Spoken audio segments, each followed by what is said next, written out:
Hayley, Guglietta, Avon-Otakaro, LTP submission. Sorry.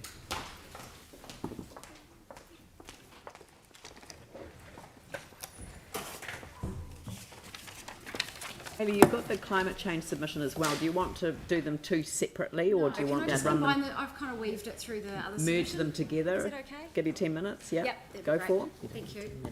Kia ora koutou, Hayley Guglietta from Avon-Otakaro Network, and I've got Peter Beck here with me today, and Sarah Butterfield, who's our Secretary Treasurer, and basically general dog's body, really, in a really good way. You guys must have had a huge week and must be feeling fairly tired, so I'm going to keep it as quick as I can, I promise.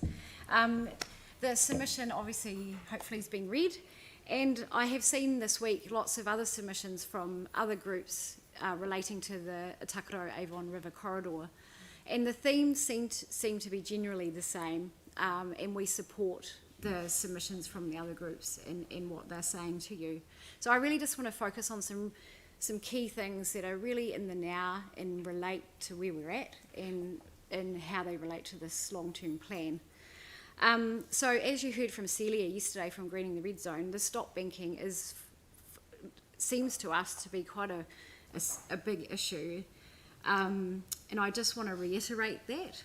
The stop banks are critical to this regeneration plan, and it undermines the plan if there's no money set aside.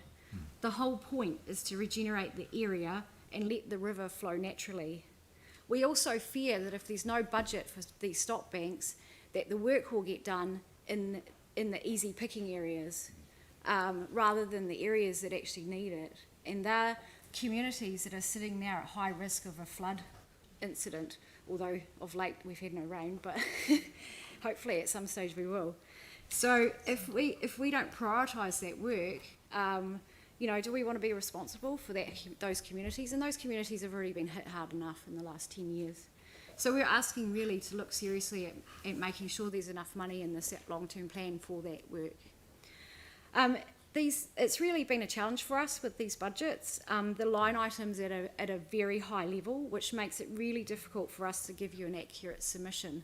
We understand why that is, because the work only has just started in the quantity surveying and the design of these infrastructure works, but it does make it really tricky. So, you've put together this awesome team of Red Zone people. They're really a fantastic bunch of humans. So far, we've found them to be enthusiastic, knowledgeable, and willing to get in boots and all with the communities. If we don't provide funding to allow this team to do that work, then and the resources to walk alongside the communities to do this work, engage with nature and implement plans, then I feel like we're going to lose that enthusiasm. So these guys will essentially just become lawnmowers and rubbish pickers for the next 4 years. So we are asking at the very least for the line item for the Avon-Otakaro River Corridor of Parks development, which we're guessing, because of it's at high level, is the work around supporting the infrastructure that needs to take place. We're asking that perhaps even the first year 2024 money be spread from 21 right through to enable these guys to, do the work that they've been hired to do. I had planned on requesting that resources be put in place to enable a person or persons with the right expertise, knowledge to carry out the work required to bring the co-governance conversation together. However, I see from submissions yesterday and the Mayor's report for next week that there is going to be an update on this, and we are very grateful that this seems to be underway.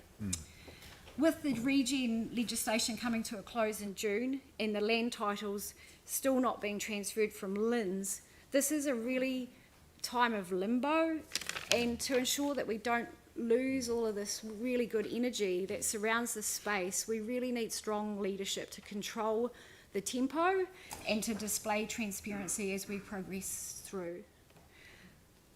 If I can be so bold as to say that, or suggest that of all the large projects that exist in this long-term plan, the regeneration of the Avon-Otakaro River Corridor is the only one that hits the bullseye in the proposed climate change policy. This policy that we fundamentally support but feel is not worth the paper it is written on if it is a separate document sitting on a shelf somewhere.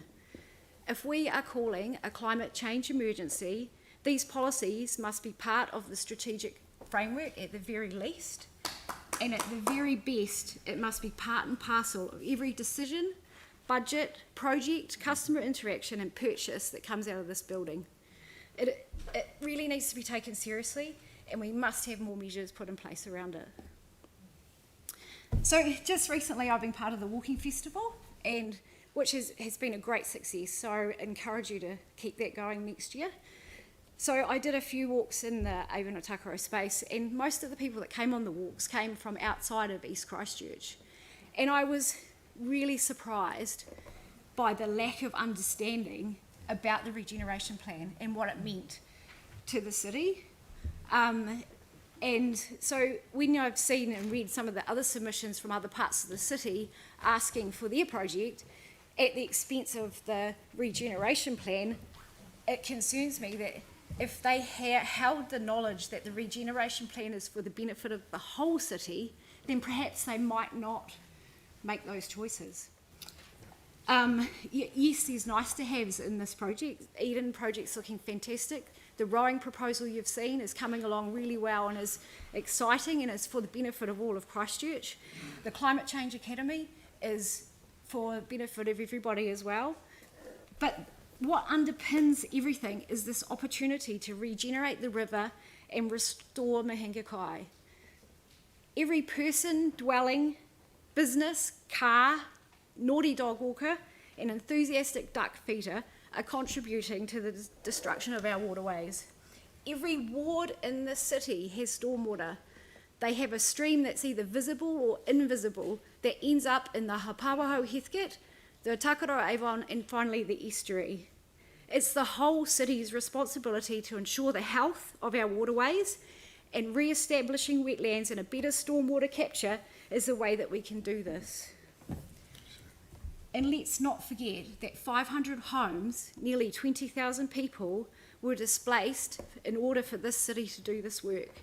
So let's honour this sacrifice and invest in getting the work done for the benefit of the whole city, not just East Christchurch, and leave a legacy for the future generations. Okay, well said. Thank you, very well said.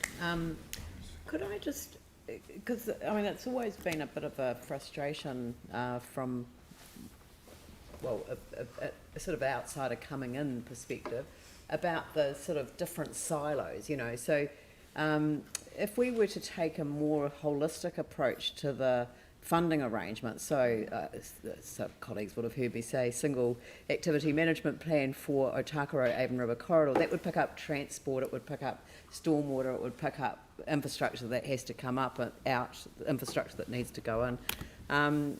Would that be something that would be easier for the community to engage with?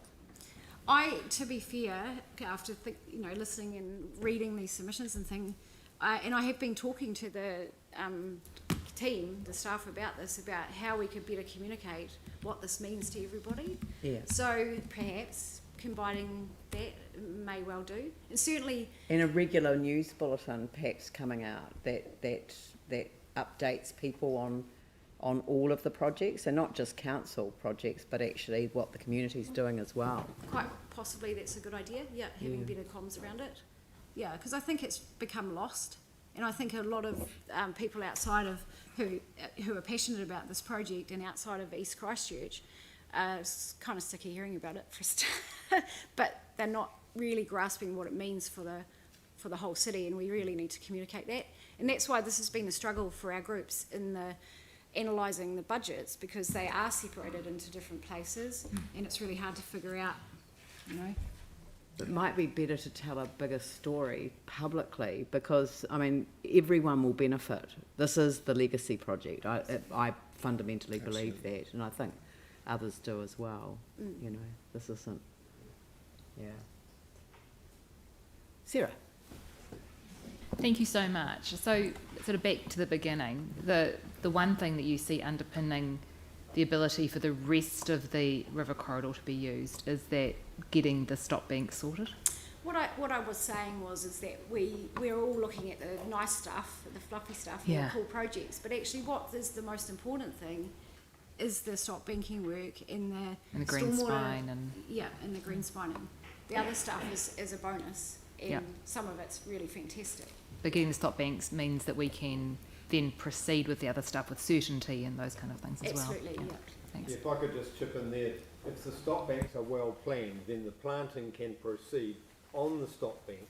So the whole stop bank becomes a riverside forest, whatever, wetland that works.